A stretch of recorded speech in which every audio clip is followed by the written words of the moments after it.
నువ్వు నీ లైఫ్లో స్టక్ అయి ఉంటే, నాకు సక్సెస్ రావట్లేదు, నేను ఏం చేయాలి, నాకు అసలు ఏం అర్థం కావట్లేదు, నువ్వు స్టక్ అయి ఉంటే మాత్రం నీకు నువ్వే 3 క్వశ్చన్స్ వేసుకో. First one, who am I? నేను ఎవరు?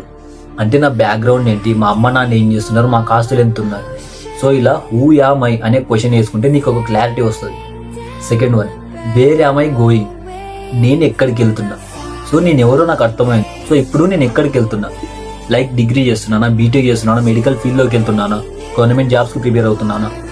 సో ఇలా వేర్ యామ్ ఐ గోయింగ్ అనే క్వశ్చన్ వేసుకో. థర్డ్ వన్ వచ్చేసి what do I want to accomplish? నేను ఏం సాధించాలి? So first question second question వేసుకున్న తర్వాత నీకు ఒక ఐడియా వచ్చి ఉంటుంది, నీకు ఒక క్లారిటీ వచ్చి ఉంటుంది. సో ఇప్పుడు నువ్వు ఏం అచీవ్ చేయాలి అనే క్వశ్చన్ వేసుకుంటే నీ లైఫ్ గురించి, నీకున్న డిఫికల్టీస్ గురించి నీకు క్లియర్గా ఒక క్లారిటీ వస్తుంది. నేను ఎవరు, మా అమ్మ నాన్న ఎవరు, మా అమ్మ నాన్నలు ఏం చేస్తున్నారు, నేను ఇప్పుడు ఎక్కడికి వెళ్తున్నా, డిగ్రీ చేస్తున్నానా, బీటెక్ చేస్తున్నానా, మెడికల్ ఫీల్డ్లోకి వెళ్తున్నాను, గవర్నమెంట్ జాబ్కి ప్రిపేర్ అవుతున్నాను.